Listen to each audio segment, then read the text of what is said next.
Wabarakatuh. Halo teman-teman, di sini kami dari kelompok 4 akan menjelaskan tentang nutrisi dan cairan pada Ibu Nipas. Di sini saya Nita Olivia. Dan saya Dian Herani, selamat menyaksikan tayangan video kami. Halo teman-teman, di sini kami akan mempresentasikan tentang nutrisi dan cairan pada Ibu Nifas. Yang pertama akan disampaikan oleh saya sendiri, Nita Olivia. Nah, di sini ada pengertian dari nutrisi. Kenapa sih ibu nifas memerlukan nutrisi? Jadi, ibu nifas membutuhkan nutrisi yang cukup, gizi seimbang, terutama kebutuhan protein dan karbohidrat. Gizi pada ibu menyusui sangat erat kaitannya dengan produksi air susu yang sangat dibutuhkan untuk tumbuh kembang bayi. Pemberian ASI berhasil baik, maka berat badan bayi akan meningkat. Kemudian kulitnya akan baik, tons otot, serta kebiasaan makan yang memuaskan. Ibu menyusui tidaklah terlalu ketat dalam mengatur nutrisinya. Yang terpenting adalah makanan yang menjamin pembentukan air susu yang berkualitas dalam jumlah yang cukup untuk memenuhi kebutuhan bayinya. Nah, ini disebutkan oleh Vivian, Nani, Lia, dan kawan-kawan pada tahun 2011. Nutrisi atau gizi adalah zat yang diperlukan oleh tubuh untuk keperluan metabolismenya. Kebutuhan gizi pada masa nifas terutama bila menyusui akan meningkat 25% karena berupa untuk proses kesembuhan karena sehabis melahirkan dan untuk memproduksi air susu yang cukup untuk menyehatkan bayi. Jadi nutrisi ini sangat diperlukan sekali untuk ibu nifas.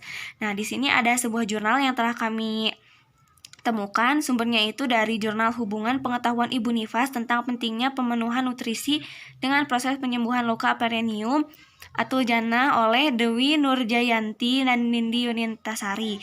Yang disebutkan adalah pemenuhan nutrisi sangat dibutuhkan bagi seorang nutrisi terdapat pada makanan untuk kelangsungan metabolisme sel tubuh.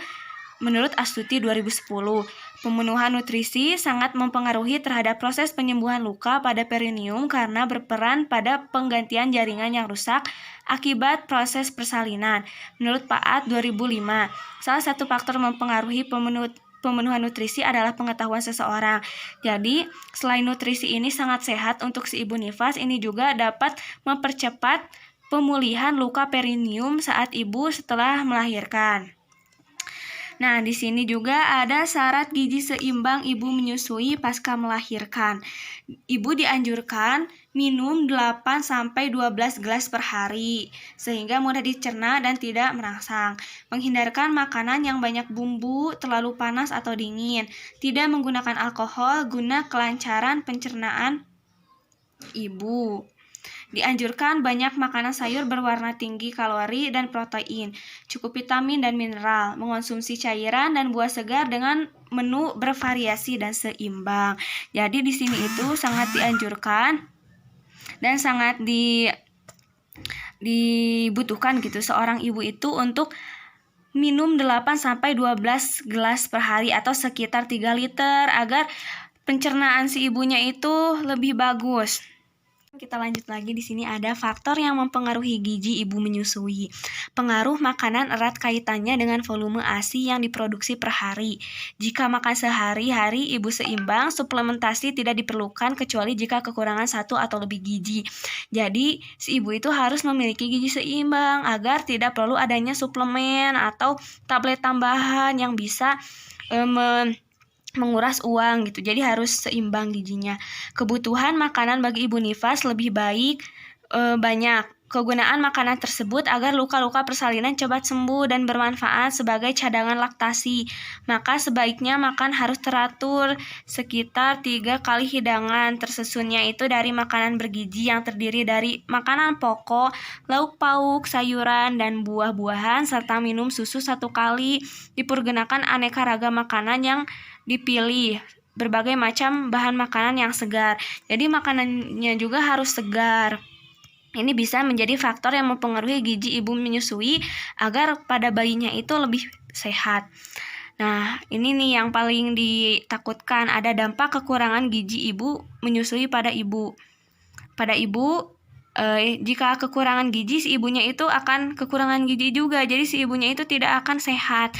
Kemudian ibunya akan kekurangan darah yang menyebabkan nanti si ibunya itu mengalami pusing yang seperti itu. Kemudian jumlah ASI-nya menurun sehingga si bayinya itu kekurangan ASI dan harus minum susu yang lain selain dari si ibu yang itu tidak menghemat biaya. Untuk pada bayi, ini tumbuh kembang anak bayinya itu terganggu. Jadi si bayinya itu tidak tumbuh dan berkembang seperti semestinya. Kemudian bayinya mudah sakit dan mudah terkena infeksi. Kemudian kekurangan gizi esensial yang akan mempengaruhi mata dan tulang. Nah, mata dan tulangnya itu sangat berpengaruh pada gizi. Jadi si ibunya itu harus memiliki gizi dan nutrisi yang baik saat pasca persalinan. Nah, di sini juga ada pada ibu pasca melahirkan dengan status gizi yang baik akan terhindar dari infeksi dan mempercepat involusi uterus. Involusi uterus itu adalah jadi si rahimnya itu kembali seperti semula dan lebih cepat gitu apabila si ibu nutrisi dan gizinya itu baik. Nah, di sini ada gambar si ibunya itu ceritanya terhindar dari infeksi gitu. Ini dilansir dari jurnal Hubungan Usia dan Varietas dengan Kejadian Involusi Ibu Nifas oleh Dewi Apriliansi pada 2015. Ini udah ada jurnalnya.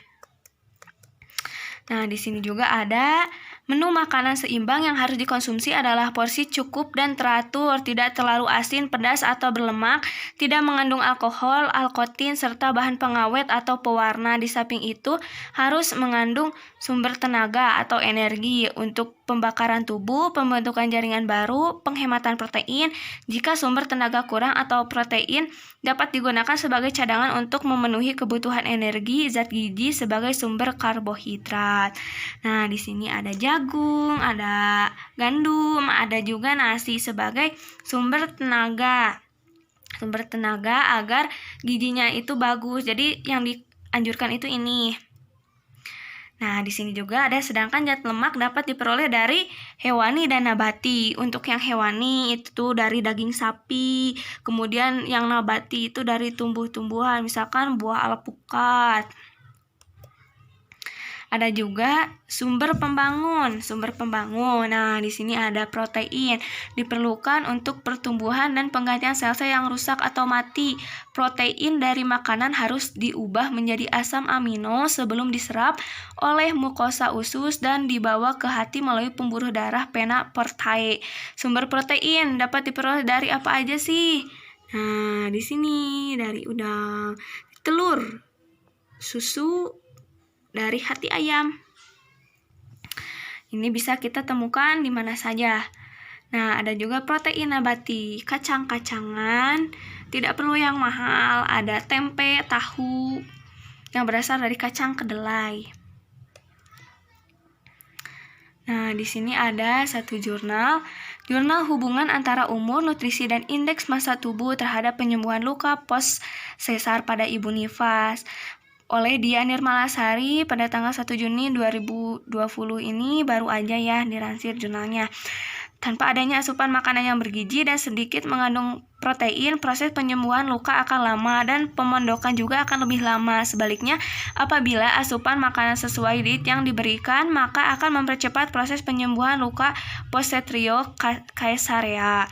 Penelitian ini juga sejalan dengan yang dilakukan oleh Herlina Abriana Puspita. Ada hubungan yang signifikan dengan penyembuhan luka post-operasi.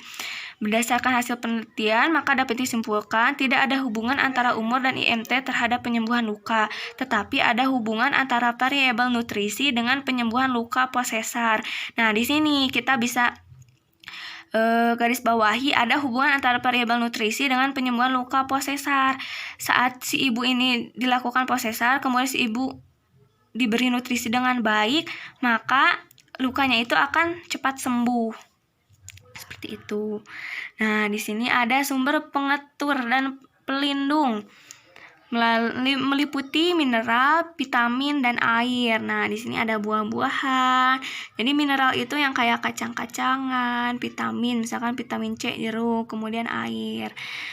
Baik, yang selanjutnya saya akan melanjutkan yaitu tentang mineral. Beberapa mineral yang penting yaitu zat kapur, zat besi, fosfor, yodium, dan kalsium. Sumber zat kapur berasal dari susu, keju, kacang-kacangan, dan sayur-sayuran berdaun hijau. Ibu menyusui memerlukan zat besi 30-60 mg per hari yang bermanfaat untuk menambahkan sel darah merah. Sumbernya dari kuning telur, hati, daging, kerang, kacang-kacangan, dan sayur-sayuran. Fosfor bermanfaat untuk membentuk tulang dan gigi. Sumbernya dari susu, keju, dan daging. Yodium bermanfaat untuk mencegah timbulnya kelemahan mental. Sumbernya dari ikan laut, dan garam beriodium. Kalsium merupakan salah satu bahan mineral ASI dan juga untuk pertumbuhan gigi anak. Sebenarnya dari susu, keju, dan lain-lain. Ibu nifas membutuhkan kalsium 0,5 sampai 1 gram per hari. Nah, ini diransel dari jurnal berhubungan perilaku pantang makan dengan lama penyembuhan luka perineum pada Ibu nifas Kecamatan Krengat, Kabupaten Blitar oleh Setia Ertiningtyaswati. Next teh.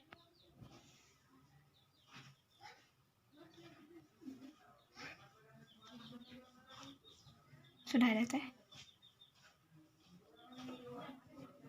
Dan selanjutnya atau D, unsur-unsur tersebut digunakan untuk melindungi tubuh dari serangan penyakit dan mengatur kelancaran metabolisme dalam tubuh. Ibu menyusui, minum air sedikitnya 3 liter setiap hari, dianjurkan untuk minum setiap kali habis menyusui. Sumber zat pengatur dan pelindung biasanya diperoleh dari semua jenis sayuran dan buah-buahan segar. Jenis-jenis mineral penting seperti zat kapur, fosfor, zat besi, yodium, dan kalsium. Nah, selain itu juga ibu membutuhkan kalori, protein, kalsium, vitamin D, magnesium, sayuran hijau dan buah, karbohidrat kompleks, lemak, garam, zinc, dan DHA. Jenis-jenis vitamin antara lain vitamin A, vitamin B1 atau tiamin, vitamin B2 riboflavin, vitamin B3 niacin, vitamin B6 pyridoxine, vitamin B12 sanokobalamin, folic acid, vitamin C, vitamin D, dan vitamin K. Nah, zat makanan bagi dewasa tidak hamil, berat badan 47 kilo, dibutuhkan 2000 kalori per hari. Untuk wanita hamil, 20 minggu terakhir 3000 kalori. Untuk wanita menyusui, 800 kalori. Untuk protein, 87 gram. Untuk wanita dewasa tidak hamil, untuk wanita hamil 20 minggu terakhir 20 gram, dan untuk wanita menyusui 40 gram. Menu makanan Ibu nifas. Nah, misalkan pagi minum susu, siangnya nasi, sore atau malamnya nasi juga. Yang kedua, hari kedua misalkan yang paginya nasi, siangnya ayam goreng, malamnya telur dadar. Next teh.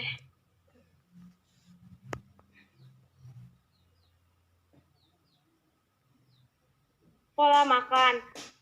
Petunjuk pola makan yang sehat adalah makanan yang dikonsumsi memiliki jumlah kalori dan zat gizi yang sesuai dengan kebutuhan, seperti karbohidrat, lemak, protein, mineral, serat, dan air. Selain itu, pola makan harus diatur secara rasional, yaitu 3 kali sehari, pagi, siang, dan malam. Selain makan utama, Ibu nifas harus mengonsumsi cemilan dan jus buah-buahan sebagai makanan selingan. Itu menurut Krisnatuti 2009. Dan selanjutnya, Ibu nifas hendak mengusahakan mengonsumsi daging khusus daging sapi agar penurunan berat badan berjalan lebih cepat dan produksi ASI tetap lancar.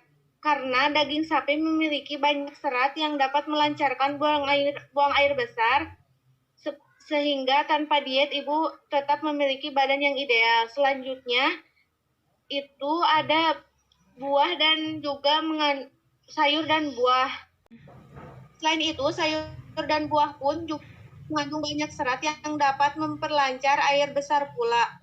Oleh karena itu, pola makan dengan menu dianjurkan yang mana menu seimbang terdiri dari jumlah kalori serta zat besi yang sesuai dengan kebutuhan seperti karbohidrat, lemak, protein, vitamin, mineral, serta air.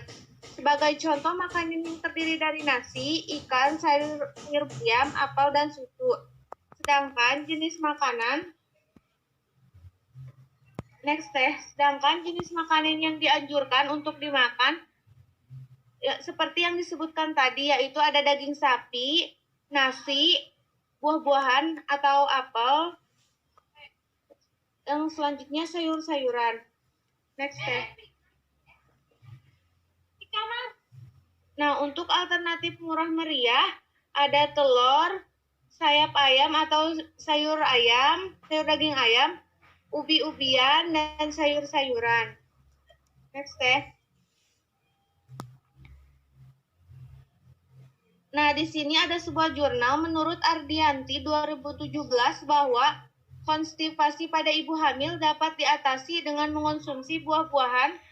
Pepaya merupakan buah yang kaya akan serat dan papain yang dapat meningkatkan massa air pada feses dan alkaloid yang melancarkan defekasi. Pisang raja selain termasuk buah berserat tinggi juga mengandung antasida yang baik untuk penderita lambung dan efektif mengurangi diare.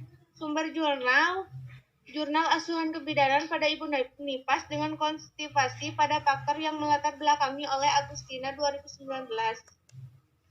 Next deh. Yang selanjutnya ada cairan.